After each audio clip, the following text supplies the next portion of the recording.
Good evening,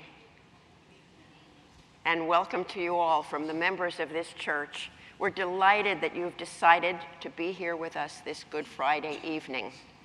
Before we begin, we'll take care of a few housekeeping details. Please turn off all cell phones and other electronic devices.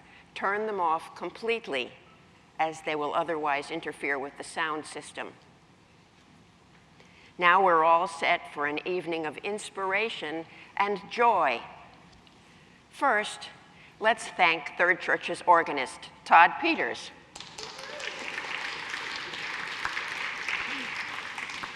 You can hear more of Todd's rousing music at our Sunday morning services and Wednesday evening testimony meetings.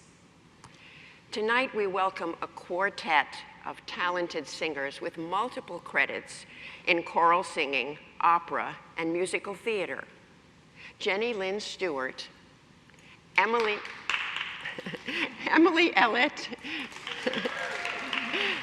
Blake Zolfo, and John Schenkel.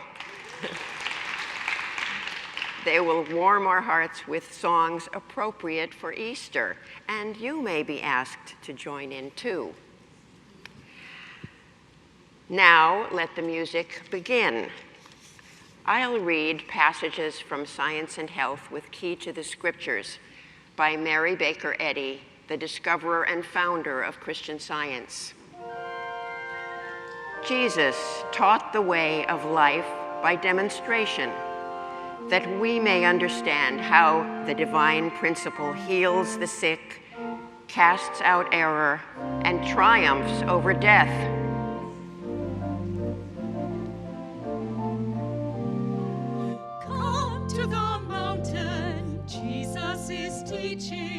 All who seek freedom can find your release. Come to the mountain, Jesus is preaching, sharing the gospel of love and peace. Sharing the gospel of peace.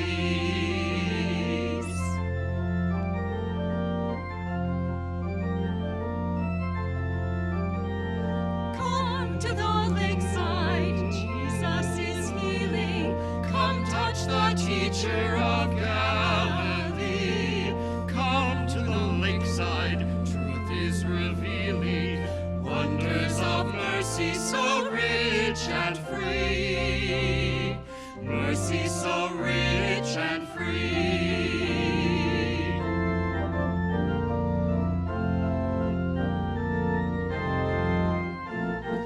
Come to the mountain, come rest in the Lord. Come, seekers of grace, come to the place where hope is restored. Come to where hope is restored.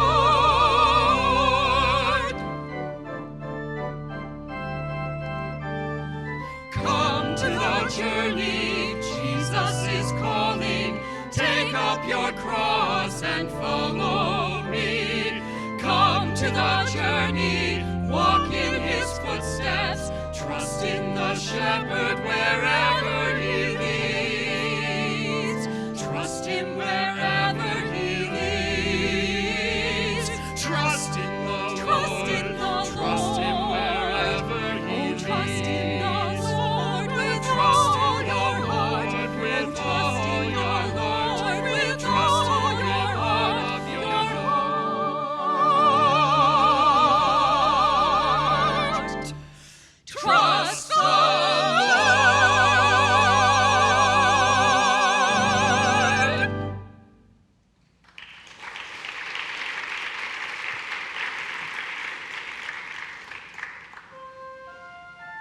When Christ changes a belief of sin or of sickness into a better belief, then belief melts into spiritual understanding, and sin, disease, and death disappear.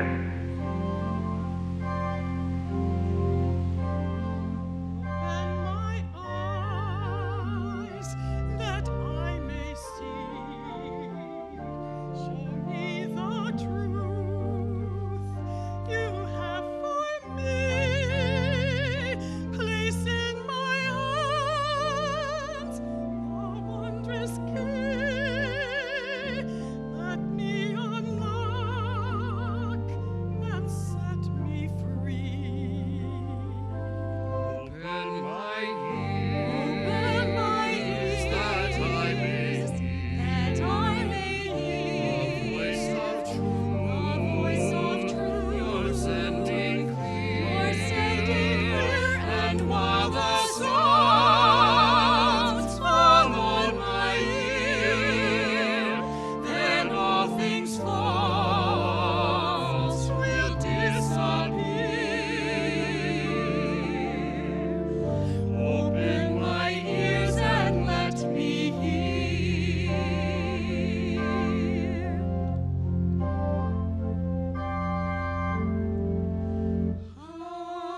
The true idea of God gives the true understanding of life and love, robs the grave of victory, takes away all sin and the delusion that there are other minds, and destroys mortality.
The final demonstration of the truth which Jesus taught and for which he was crucified opened a new era for the world.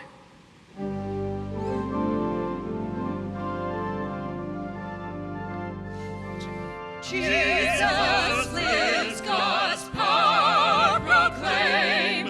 Alleluia, praise his name. We're rejoicing every day. Love has rolled the stone away.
As a public speaker, Lona Ingwerson served on the Board of Lectureship for the Mother Church, the First Church of Christ Scientist in Boston, Massachusetts.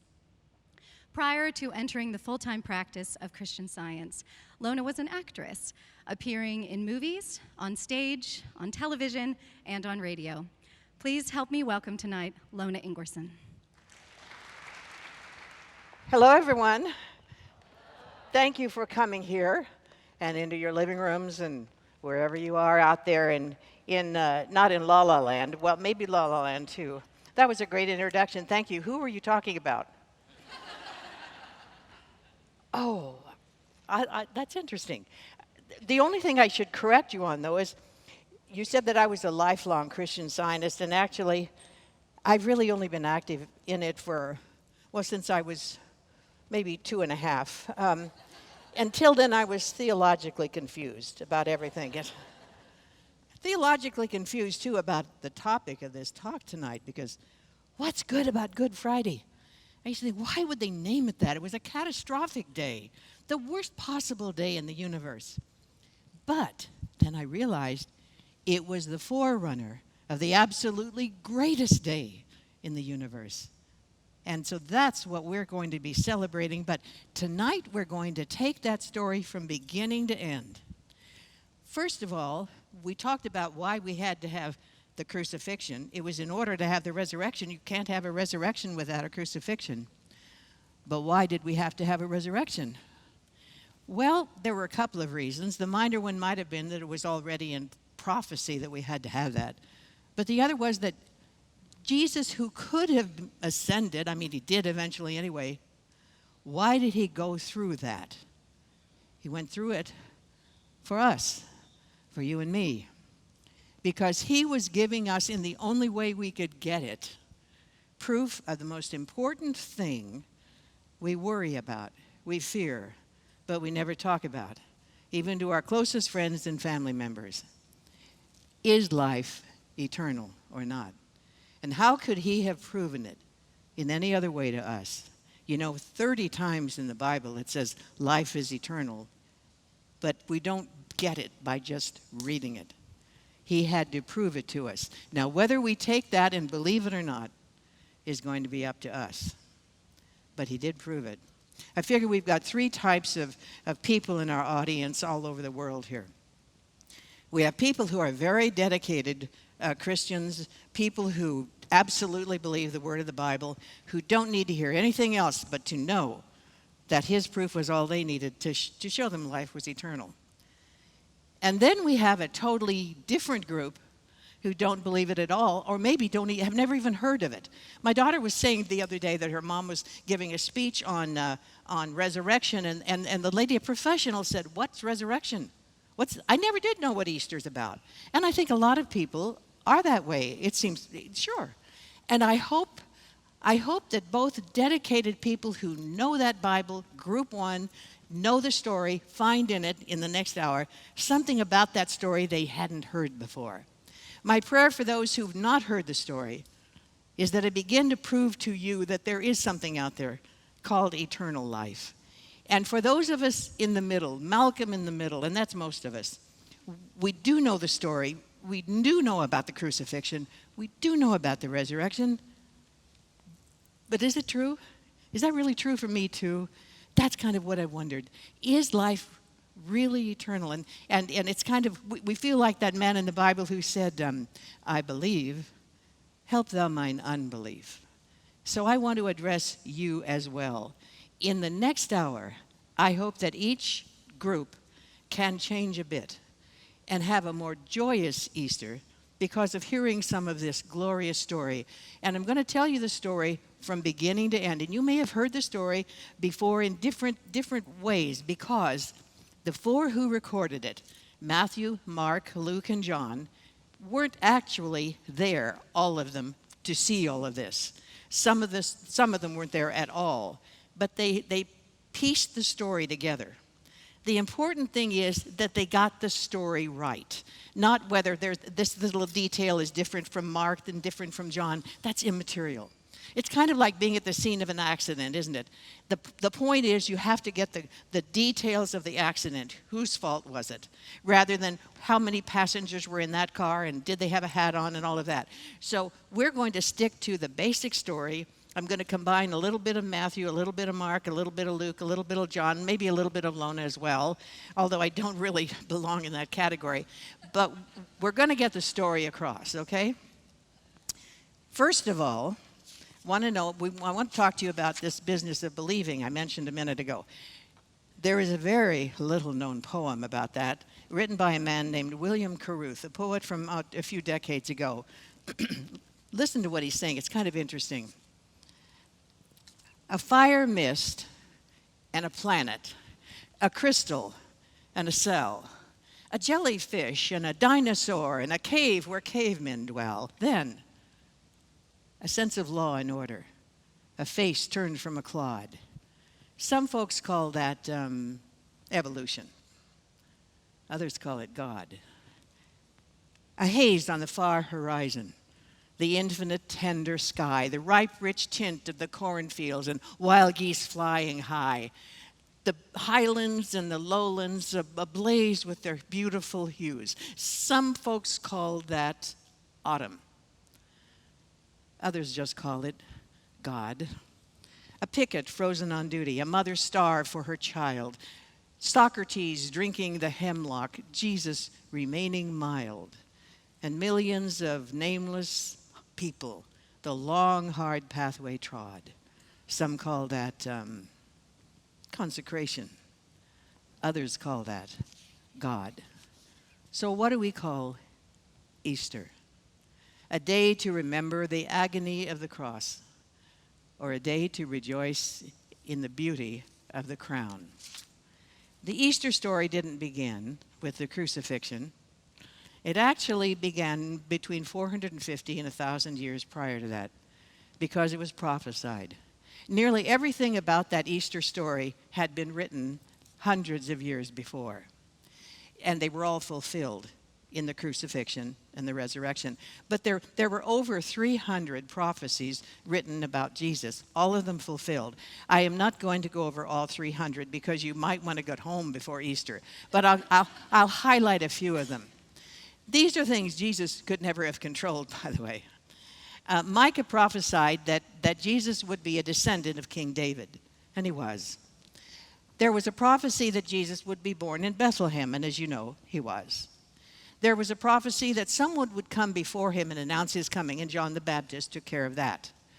There were prophecies that Jesus would not open his mouth. He would be led like a lamb to the slaughter. Now, we use that term.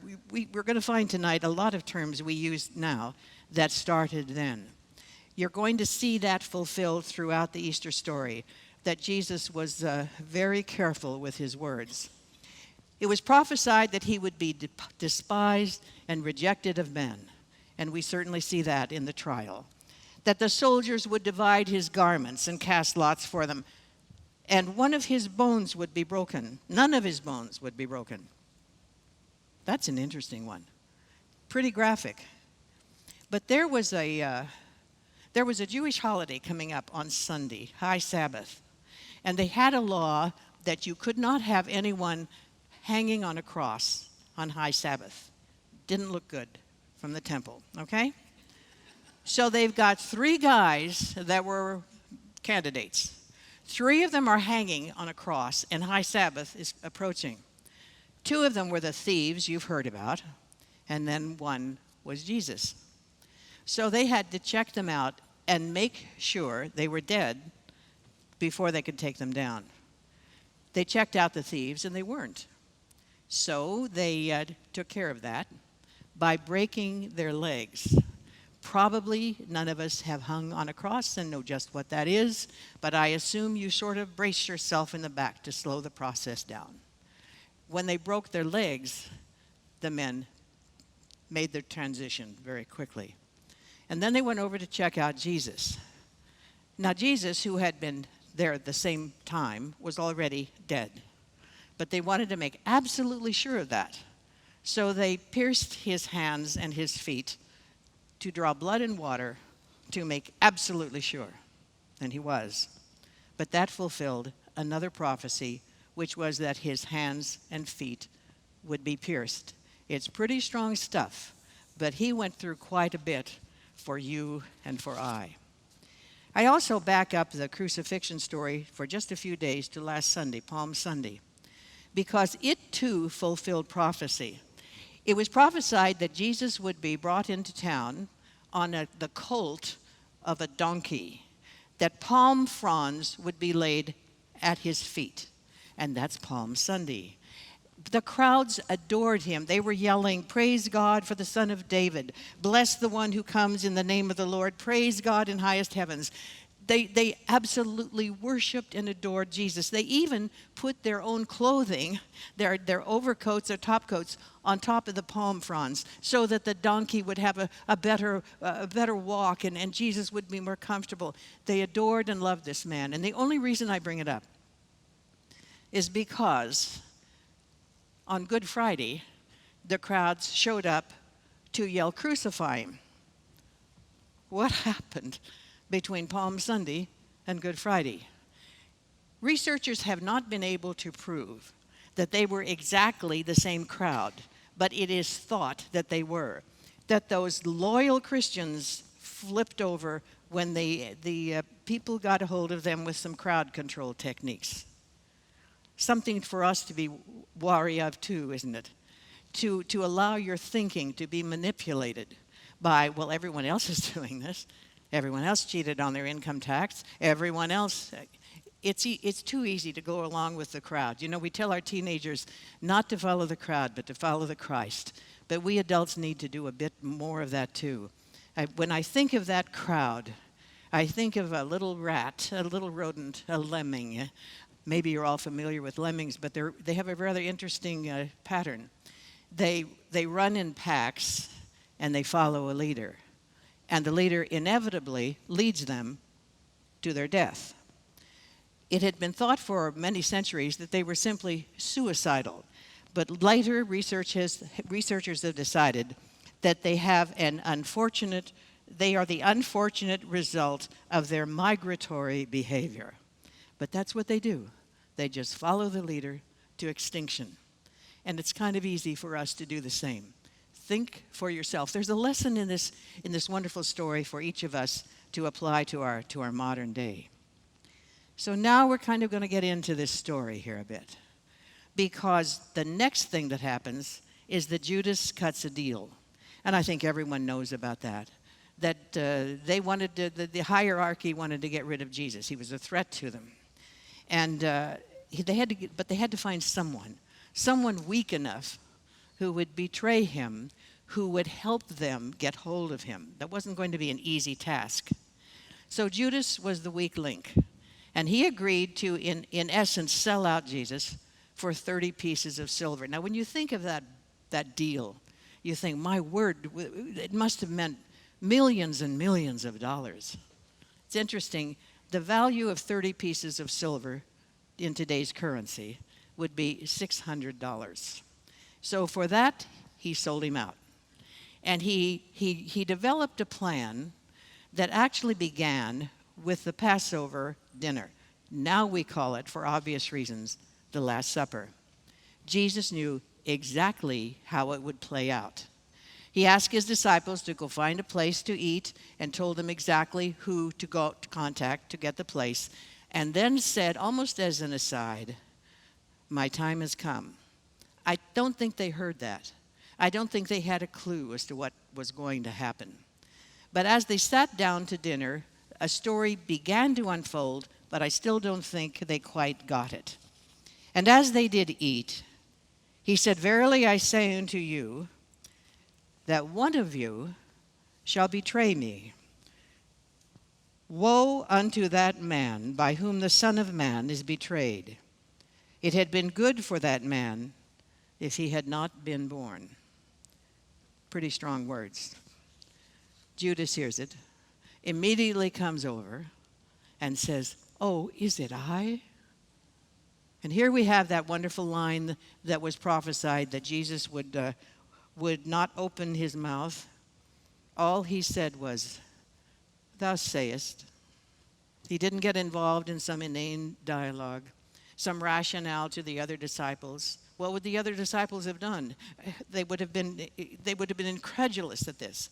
In fact, they were so confused by what Jesus was saying that they said, is it us? Is it I? Each one of them thinking, what have I done wrong? What does he mean that one of us will betray him? Maybe they thought he would just have a bad night or something. What have I done? You know, I think of the two kinds of sins we have, the sin of commission and the sin of omission. With the sin of commission, you're committing a crime. You're doing something very wrong, and that's what Judas was doing. But with the sin of omission, it isn't that you're doing something wrong. It's just that you're not doing something right, not quite right. I can't imagine what those disciples were thinking. Same thing we would have. Should I have followed him to Nazareth more closely? Should I have not stayed home that morning? Should I have been there with the loaves and fishes and had the loaves and fishes in my hand? What could I have done for the master that I haven't done? You know, that sense of guilt and urgency we have. What could I have done?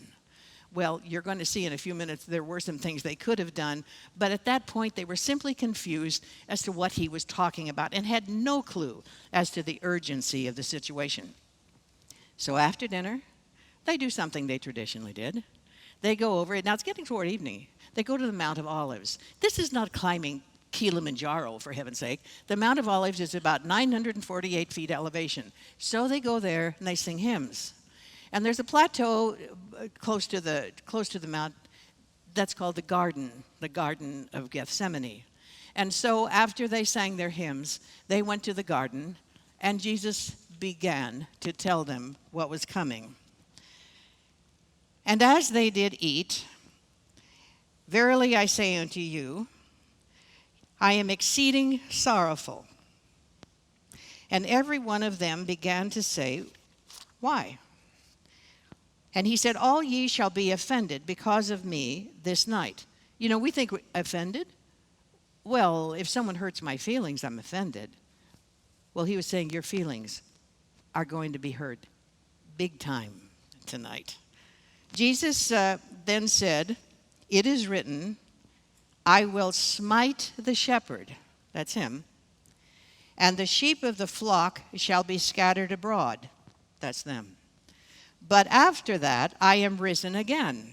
I will go before you into Galilee. He was telling them that he was going to be smitten, they were going to scatter, and he was going to rise again. He gave them the whole scenario. I don't think they quite got it at that point. Now Peter speaks up. Jesus had said that they would scatter, and Peter wants to assure him that he will be faithful, no matter what, even if it means his death. He said, and I quote, though all men shall be offended because of thee, yet will I never be offended. Jesus said unto him, verily I say unto thee, that this night before the cock crow, thou shalt deny me thrice. Peter said unto him, though I should die with thee, yet will I not deny thee. Likewise said all of the disciples. The disciples split about as fast as they could that night.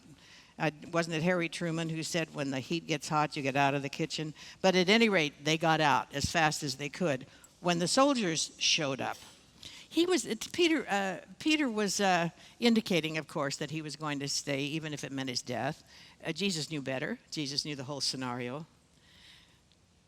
But evidently it hurt Jesus' feeling that Peter, whom he kind of considered a best friend, was going to betray him. Even that had been prophesied. Isaiah had said, speaking of the Master, it is not an enemy who taunts me. I could bear that. It's not my foes who so arrogantly insult me. I could have hidden from them. Instead, it's you, my equal, my companion, my close friend. Have you ever been betrayed by someone you considered a very, very close friend? Could you still love them? Jesus did. Jesus now takes 3 men apart from the rest of the disciples. They're all still out there in the Garden of Gethsemane. He's asked them, in a sense, to watch, to support him. But he takes the three aside, fell on the ground, and prayed. Have you ever done that? You know, you think, oh, I pray maybe sitting in my chair, I pray at church, I may bow my head, but Jesus went to the ground. And one of the apostles said he actually fell on his face to pray. He was in a bit of agony that night, knowing exactly what was coming. He had asked those three especially to watch. He was only going to go a few feet from them. I don't think he wanted them to see him on the ground like that. But he needed their support. That's why he pulled those three aside. And when he went back to them, and I think probably you all know the story, he found every one of them asleep. And that was a disappointment. And he said, Peter, Simon, sleepest thou? Couldst thou not watch 1 hour? Watch ye and pray, lest ye enter into temptation. The spirit truly is ready, but the flesh is weak. There's another story, another line we hear all the time. The spirit is ready, but the flesh is weak. And again he went away and prayed and spake the same words, and when he returned, he found them asleep again, for their eyes were heavy. Neither wist they what to answer him. They didn't know what to say. They didn't even know what to pray about. They were at a loss, and so they went to sleep. And when he came back, he simply said, sleep on now. Take your rest. It's enough. The one thing the master asked of them, and here we get into that sin of omission, was that they watch with him, and they couldn't do it. You say, well, if I were asked to watch for an hour, I would surely do that. Now I'm going to digress a minute and think, most of our church services last an hour. And I understand that across the board, church congregations are sliding fast, diminishing congregations. Well, yeah, but see, my kid has a soccer game on Sunday morning, and that's when the golf course is open, and I really need to sleep in a little bit more. And I go to church religiously. That would be Christmas and Easter, and I have my church at the mountains or at the beach. You know, I live at the beach. I've never seen anyone have a church service down there, to be really honest. So we have a lot of excuses for not giving an hour. You said it would be of great benefit to us. We kind of know that. It would be a great benefit to our churches. You know, I wonder why it is that when the terrorists strike, often they strike at a church, a mosque, a temple, because that's where people worship. That's where people have the tightest bonds, the closest connections. They don't go to Walmart to strike. They're going to strike at a place of worship. Those are the people with whom you may argue, but you have more in common than with any other group in your town. They're your people, whoever they are, wherever they are. And it's so, I just think it's kind of been a sin of omission on our parts, all of our parts, that we sort of let that slide away. Could you not watch with me 1 hour? Just an interesting question. And then it happens. Jesus knew it would. I quote the Bible. Jesus said, "The hour is come. Behold, the Son of Man is betrayed into the hands of sinners. Rise up, let me go. Lo, he that betrayed me is at hand." Immediately, now no one's been seen yet, but immediately from out the hiding place comes Judas leading a big band of soldiers, heavily armed. Now he's given them a sign because, you know, they don't have at the Garden of Gethsemane big floodlights. So how are they going to know which one is Jesus? They got a dozen guys out there. And so Judas said, "Don't worry about it. I'm going to give him a kiss." And then you grab him, okay? So he comes up to Jesus and says, "Master, Master," gives him a kiss, and they grab him immediately and bind him so he can't get away. Okay. And he that betrayed him had given them a token, saying, Whomsoever I shall kiss, that same is he. Take him, lead him away. And as soon as he was come, he goeth straightway to him, and saith, Master, Master, and kissed him. And all of a sudden the disciples realize something terrible is happening. And they're angry. And the disciples cuts off the right ear of a high priest. And what does Jesus do? He heals him. Heals the ear. Jesus was a man of love. Think about that. Could I forgive someone who had tried to kill myself or a member of my family? Could I even forgive the car mechanic who doesn't do a good job, for heaven's sake? Wow. But Jesus' mission was one of love. One of love.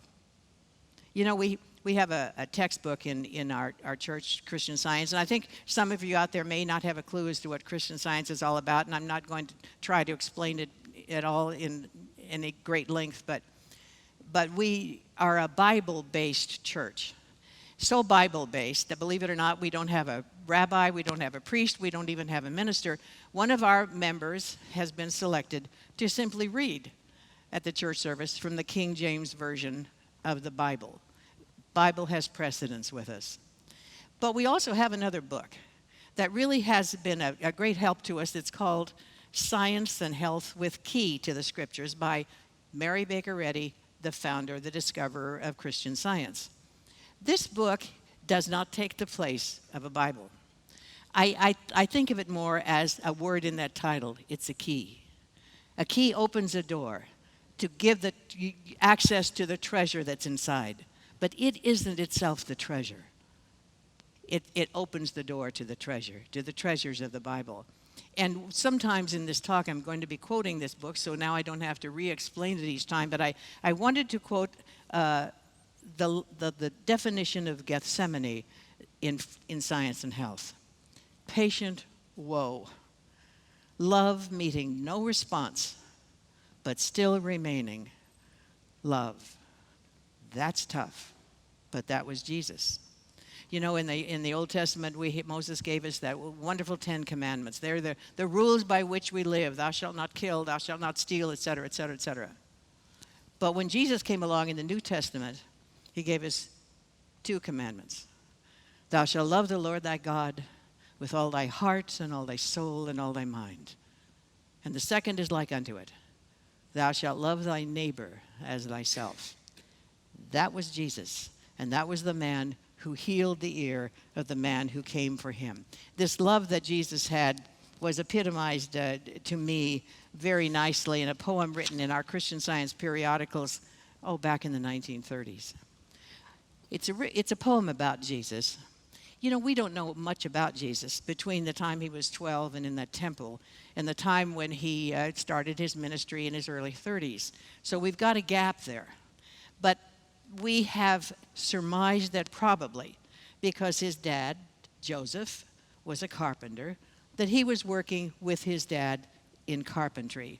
And on that basis, she has written this poem, Jacqueline Shaw, called Conversation at Nazareth. Yes, he told me something. I asked him, I said, what love is? Wait a minute. There was a carpenter down the village. He was right quick at it. I'd hear his plane and hammer go all day. And then at night he'd come and he'd sit quiet-like and talk to us. More than likely, he'd talk about love. He held that love was perfection. I don't know, that's a hard saying. Only God is perfect as I see it. But he said that men could be perfect too. What became of him? I don't know. I went away. I was away for around 10 years. I heard that he went away as far as Jerusalem. Perfection. Only God is perfect as I see it. But he said that we could be perfect too if we tried hard enough. Saw God morning, noon, and night. But loving is hard too. Hey, can you love a mean man or a thief? A liar is even worse. Can you love those? I'd ask him that. And he'd look at me with those great eyes of his and he'd say, oh, yes. Just love God. The rest will come. There'll come a time they'll thieve no more, lie no more.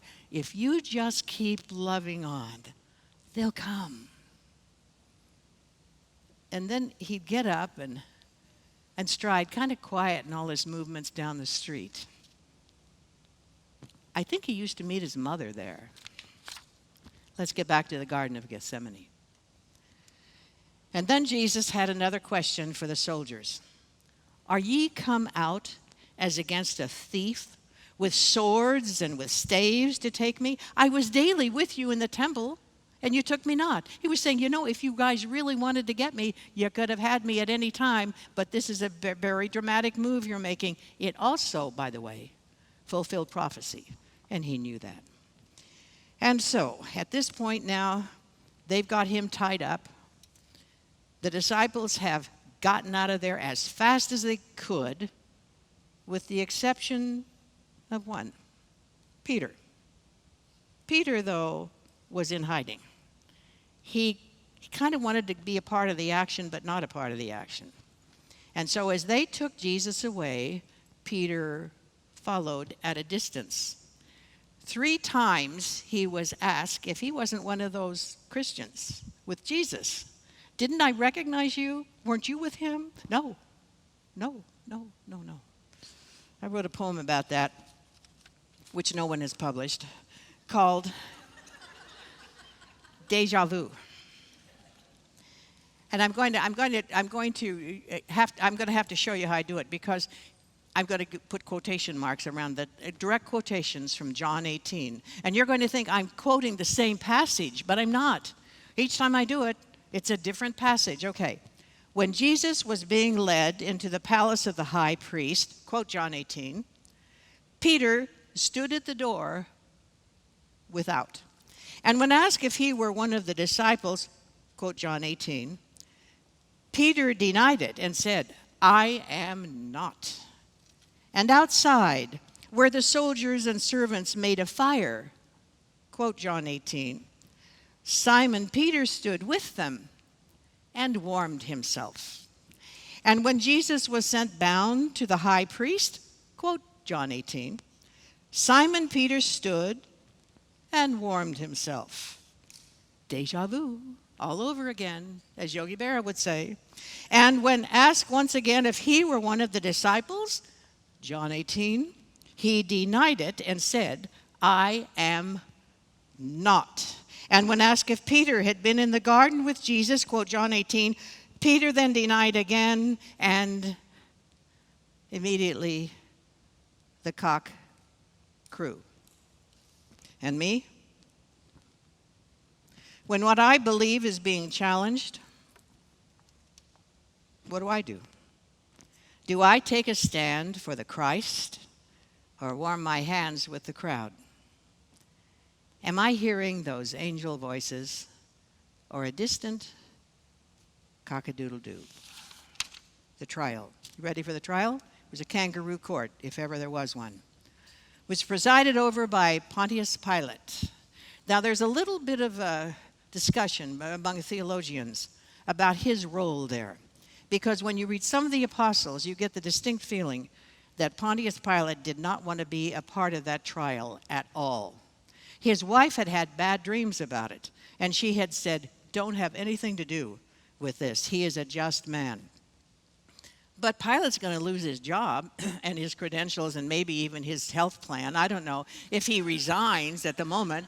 So he's kind of watching out for himself as well. So he even asked a lead question that could have gotten Jesus immediately down. He asked him, art thou the king of the Jews? And Jesus, once again, in his infinite wisdom, said, thou sayest. Had he admitted that he was king of the Jews, which, by the way, he had never said, that would have been immediately execution, because now you're declaring you're the king. But he wouldn't do it. And they continued to ask him questions, and he continued to say absolutely nothing, which blew them away. He didn't try to defend himself. How many times have we done that? How many times have we wished later, I wish I hadn't done that, but I had to have the last word. I had to defend myself. Wow, I heard a story the other day of a guy who said he was so grateful his wife had little feet because they were always in her mouth. You know, foot and mouth disease, okay? So Jesus was so far above all of that. And they continued to ask him questions. He continued to say nothing. And in the meantime, Judas is beginning to have second thoughts. Oh, wow. You know, sometimes you buy a used car and wish you hadn't, and think, I wonder if I could get my money back. Or maybe you sell something you wish you hadn't, and you say, could I please give you my money back? He tried it. He tried it, and it didn't work. He was feeling totally guilty, realized now what he had done, that it was a travesty, and he went to the temple to return the 30 pieces of silver. And they virtually laughed at him. They said, we don't want your silver. We have what we wanted. We have Jesus now. Now what's he going to do? He threw the 30 pieces of silver on the floor of the temple. And he departed, I quote the Bible, and went and hanged himself. Hadn't Jesus said at that Passover, the one who is betraying me will wish he had never been born? By the way, what are the priests going to do with that silver now? It's blood money. They can't put it back in the church coffers. What are they going to do with it? So they purchased a field where the indigent could be buried. It's called Potter's Field. And ever since then, that has been named the Field of Blood. And that, by the way, had been a prophecy. Okay. Quote, wherefore that field was called, this is from the Old Testament, the field of blood unto this day. Then was fulfilled that which was spoken by Jeremy the prophet, saying, and they took the 30 pieces of silver, the price of him that was valued, whom they of the children of Israel did value, and gave them for the potter's field. And Jesus stood before the governor, and the governor asked him, saying, here we go, art thou the King of the Jews? And Jesus said unto him, thou sayest. And when he was accused of the chief priests and elders, he answered, nothing. Then said Pilate unto him, hearest thou not how many things they witness against thee? I think Pilate was trying to draw him out. You've got to say something in your defense here. And he answered him, never a word, insomuch that the governor marveled greatly. Remember? Yet would not open his mouth, led like a lamb to the slaughter. Jesus, in his infinite wisdom, refused to be trapped into some inane dialogue. He knew what was going to happen anyway. Why give them more ammunition? Now, at that feast, the governor was wont to release unto the people a prisoner, whom they would. Okay, Houston, now we have a situation. Pilate has a possibility here. This is apart from the two thieves. They didn't count. But he can release either Barabbas, who is a known murderer, or he could release Jesus. But he has to appeal to the people because, again, you got to keep your job. You got to keep the people happy. We're politically here. So here's what the Bible said. And they had then a notable prisoner called Barabbas. Therefore, when they were gathered together, Pilate said unto them, whom will ye that I release unto you, Barabbas or Jesus, which is called Christ? But the chief priests and elders persuaded the multitude that they should ask for Barabbas and destroy Jesus. Crowd control. This is what I started with from Palm Sunday. Remember? The lemmings. They are the ones now who are crying out that they should take Jesus. The governor answered and said unto them, whether of the twain will ye that I release unto you? What shall I do then with Jesus, which is called Christ? They all say unto him, let him be crucified. And the governor said, why? What evil hath he done? And they cried out the more, saying, let him be crucified. When Pilate saw that he could prevail nothing, but that rather a tumult was made, the crowd has gone crazy now, he did something that we'll never forget, written up in history. He took water and washed his hands before the multitude, saying, I am innocent of the blood of this just person. See ye to it. He literally, figuratively washed his hands of it. He took a basin of water, washed his hands, and left. I'm not going to be a part of this. And the people said, fine, we'll take the blame for it. They said, his blood will be on us and on our children. You're off the hook, Pilate. Pilate, I wonder, though, how much he was off the hook. It's interesting because we don't hear much about this after this, about Pilate. But when Pilate was in his 40s, he was found drowned in a river. And no one ever knew he'd been killed, what had happened. They thought either he committed suicide or he was murdered because he had gone over to Christianity. And that wasn't a very popular thing to do at the time. Okay. So they released Barabbas, and when he had scourged Jesus, he delivered him to be crucified. Then the soldiers took Jesus into the common hall, gathered unto him the whole band of soldiers, and they stripped him, buck naked, and put on him a scarlet robe. Now they're going to have a lot of fun with him. They're going to dress him up like a king. So they put a scarlet robe on him, and then they had very carefully made a crown for him, a crown of thorns, which they plaited on his head. You've seen the pictures of the blood dripping down his face. And then they made a rod for him, because every king has got to have a rod. It was a big, heavy stick. And then they fell down on their knees, pretending to worship him, calling out, he's our king, king of the Jews. And after they had done that for a while, they started spitting on him, cursing him, mocking him in every way, took the rod, by the way, that they had made, the big heavy stick, and smote him on the head, hit him in the head, offered him vinegar seasoned with gall, which was poisoned, and of course he did not take that. It was a horrible scene, an unbelievable scene. And then they took him back to the hall, put on some of his clothes, enough to be crucified in, because they parted his garments, later cast lots for them, as you know, according to prophecy. And then they took him to the place of the skull. They started to prepare him for the crucifixion, and he started to say a few things at that point. One of the things we've all remembered that he said was the plaintive cry, Eli, Eli, lama sabachthani. My God, why hast thou forsaken me? Some of them that stood there when they heard that said, this man is calling out for Elias. Let's see whether Elias will try to save him. Jesus, when he had cried again with a loud voice, yielded up the ghost. There comes another term we've used. He gave up the ghost. That was that was all going on between what they called the 6th and the 9th hour.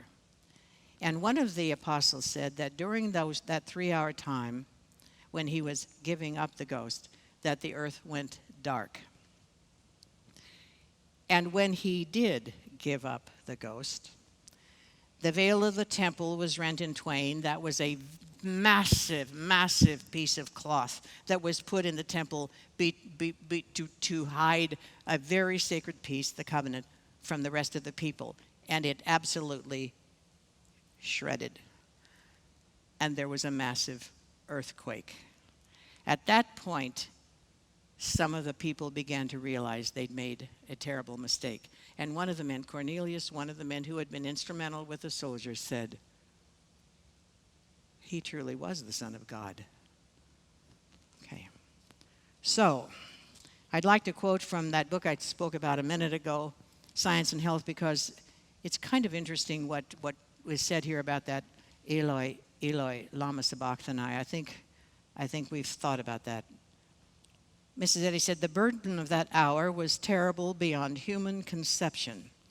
The distrust of mortal minds, disbelieving the purpose of his mission, was 1,000,000 times sharper than the thorns which pierced his flesh. The real cross which Jesus bore up the hill of grief was the world's hatred of truth and love. Not the spear nor the material cross wrung from his faithful lips the plaintive cry, Eloi, Eloi, lama sabachthani. It was the possible loss of something more important than human life which moved him. The possible misapprehension of the sublimest influence of his career. This dread added the drop of gall to his cups. Here's how important the crucifixion and the resurrection are to us as Christian Scientists. All churches have tenets. They have rules, the rules of their church, the rules they live by. We need them. Probably some of them would fill volumes. Some of them might fill a book. Ours are 6 sentences. And of those 6 sentences, I pulled 2 of them. One is, as adherents of truth, we take the inspired word of the Bible as our sufficient guide to eternal life. And the other, we acknowledge that the crucifixion of Jesus and his resurrection served to uplift faith to understand eternal life. Did you ever wonder why Jesus spent 3 days in that tomb? Kind of interesting. For one thing, it had been prophesied. Jonah had said, for just as Jonah was 3 days and 3 nights in the belly of the sea monster, so will the Son of Man be 3 days and 3 nights in the heart of the earth. So again, we have prophecy. But there was another reason that Jesus was well aware of. The Jewish tradition was that you didn't really leave this life for 3 days. That there was a spirit in man after he died, to all appearances, that remained alive for 3 days. So had Jesus emerged the next day or the second day, they would never have accepted the fact that he actually had died. This is important to us, and he knew it. Now let's get to the resurrection. Again, I quote the Bible, this time Mark. And when the Sabbath was past, Mary Magdalene and Mary, the mother of James, and Salome had bought sweet spices that they might come and anoint him. Now they want to bring some perfumed oils and things to just do whatever they could. They didn't know what they could do, but they've got a problem because they had put a huge stone, a boulder, a massive one, in front of the tomb. Can't you imagine why? What if some of those Christians come and steal his body and disappear with it and then try to convince everyone he rose from the dead? We can't have that, so we've got to seal that tomb really well. And very early in the morning, the first day of the week, they came under the sepulchre at the rising of the sun. And they said among themselves, who shall roll away the stone from the door of the sepulchre? And when they looked, they saw that the stone was rolled away, for it was very great. And entering into the sepulchre, they saw a young man sitting on the right side, clothed in a long white garment, and they were scared. They were affrighted. And he saith unto them, be not affrighted. Ye seek Jesus of Nazareth, who was crucified. He is risen. Were those the 3 most important words ever said on the face of this earth? The women didn't know what to believe. They were terrified. Could they believe this? He said, go tell the disciples. And they didn't. They didn't. They were scared. And then Mary Magdalene, out of whom he had cast 7 devils, came. He told her the same thing. Go tell the disciples. She did. But they didn't believe her. Didn't believe her. It was too good to be true. In Christian Science, we believe only that which is good is true, but that's another story for another day, okay? After that, he appeared in another form to two of the men that they walked the road to Emmaus, talked to them. They couldn't believe it either. And then he went to a dinner with the disciples and upbraided them for their hardness of heart, that they had not believed. He even ate food and asked for certain food, showing them he was very much a human again. This was not some fantasy ghost that had come back. This was Jesus. This was him. And I've always been touched by this doubting Thomas business, because we all know that Thomas was the holdout there. And Jesus said to him, these are my own words here, but Thomas, come here, give me your hand. Come here. Now, put your hand in my side. And then Thomas said, "Oh, my Lord and my God." And Jesus said, "Thomas, you're happy because you see me and believe.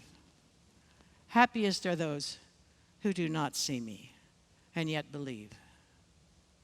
And that's all of us, isn't it? Isn't it? There was another time, that the disciples had a session with Jesus. And I'm sure you know about this, but maybe not the significance of where it plays into the story. The disciples, 7 of them, not all of them, 7 of them, were out fishing. They'd fished all night. It interests me that, they'd been taught to be healers and preachers, and they went back to their comfort zone. They went fishing, okay? Maybe they were going to do all these other things later, but right now they were distraught, they were confused, so they went back to their comfort zone, and they were fishing all night and caught absolutely nothing. They weren't even doing too well in their comfort zone, okay? When they look over on the bank at the Sea of Tiberias, and they see this guy, and he calls out, he's fixing fish, and has a campfire going, and he's got some bread, and he says, "Hey, have ye any meat?" And they answered him, "No." He said, "Cast your net on the right side and you'll find." Okay, now wait a minute. If I were a fisherman, I thought about that. I've been fishing all night over here, and this guy tells me, how wide is the boat? I don't know, 6 feet, 10 feet? He says, if I put my net over here, I'm going to find. What kind of sense would that make? But they didn't challenge that for some reason. They cast the net over, and 153 large fish jumped in the net, and the net didn't break. 2 miracles in a row. Now we're thinking something. And John said, "That's the master." There's something interesting about John. When you read the chapter on John, he refers to the beloved disciple. That's him, by the way. Okay, so anyway, John said, "That's the master." And they said, "It is." Oh, now they got to get to the shore as fast as they can. So they're paddling in, and Peter's so excited, he jumps out of the boat to try to wade in, and they get over to the bank and sit there. And again, my poetess, Jacqueline Shaw, wrote a poem about that moment. But I want to talk to you before I get into the poem about something that Jesus said that I can't incorporate into the poem. While they're talking on the riverbank, Jesus is primarily talking to Peter. And he asks him 3 questions. You may all know this story, but if not, I hope someone doesn't, because it's a great story. He says, "Peter, son of Jonas, lovest thou me?" Peter said, "I guess, yea, Lord, thou knowest that I love thee. You feed my sheep." That wasn't the end of the dialogue. Jesus says, "Peter, son of Jonas, lovest thou me?" "Yea, Lord, thou knowest that I love thee." 3rd time. "Peter, son of Jonas, lovest thou me more than these?" He's getting a little peeved now. "Yea, Lord, thou knowest that I love thee. Feed my sheep." Think, what happened with that dialogue? Was somebody hard of hearing in there? Okay. In the original language of the Bible, which is Aramaic, there are 3 different verbs for the word love. The bottom one is eros, E-R-O-S, from which you can imagine the word erotic, passion, lust has come. The next one up starts with P-H-I-L. It's philios. And from that you get the word philanthropy. These are good people. These are loving people. These are the Rotarians who fill up the baskets for the poor, okay? This is the guy who stops on the freeway to help you with your flat tire. This is the lady that brings you chicken soup when you don't feel well. These are good people. But at the very top is agape, the kind of love Jesus was giving us in that commandment. Thou shalt love the Lord thy God with all thy heart and with all thy soul and with all thy mind. And your neighbor as yourself, okay? Agape. So, Jesus asked Peter, do you love me? Using the verb form agape. And Peter answered, philios. That didn't answer the question. It's like a guy saying, I love you with all my heart. Will you marry me? I don't know. I'll think about it. It didn't work, okay? So Jesus comes back the second time. Do you love me? Agape. Second time, philios. Third time, one of them changes the verb form, and it wasn't Peter. Jesus, do you love me? Philios. Yes, I love you. Philios. Evidently, Jesus realized Peter wasn't at that time quite ready for that full commitment. So anyway, when they get to the shore, we have the poem that I said a minute ago I'd read to you or say to you, by Jacqueline Shaw, called The Morning Meal, subtitled The Doubting Thomas at the Sea of Tiberias. So it's kind of in Thomas's wordings. And she said, yes. Yeah, it was here. We pulled the boat up there, and here he made the fire. Oh, just such a morning as this. I remember his hands going to and fro, giving us the fish and the bread, and then the waters lapping. They lapped against the side of the boat, just as you could hear it, kind of a lap, lap, lap. We were so tired after the night. I sat in the grass and ate and watched those hands. It might have been the same as before, but it wasn't. Oh, I tried to pretend it was. I tried to pretend it never happened, that dreadful night, those days when all seemed lost, and then his coming again, it was like a dream, only I knew it wasn't. I knew, too, that when the light got stronger, he would go. What? No. I wasn't drowsy. I was wide awake, only it was so peaceful there. Heaven come down to earth. Oh, that was what it was. I heard him, and I seemed to hear everything else as well. Does anyone understand what I'm trying to say? I mean, a bird sang, and a caterpillar crawled across the grass, and it was new, and it was lovely, and still his voice went on. Oh, I think he was talking to Peter then, talking about love. I saw love. Oh, I saw what he meant. I saw that we were to be shepherds and fishers too. I looked up at him again, once more, into those well-remembered eyes. It was like sinking into a well of love, and I thought, I can do that. I can love. And all the hate and spite and bitter sense of weariness left. I didn't hate anyone. Not Herod, not Judas, not those soldiers, because I knew that the Christ was greater than them all. I knew I'd never fear again. I'd never do anything but love. It was like a light. Oh, a light so bright I had to close my eyes. And when I opened them again, he was gone.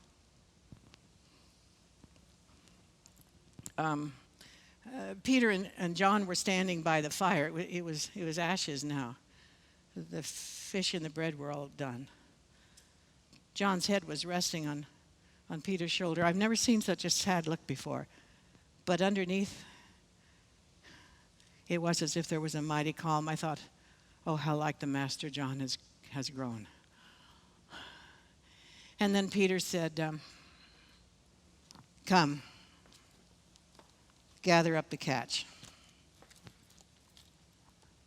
We have work to do. Happy Easter. Thank you. Thanks.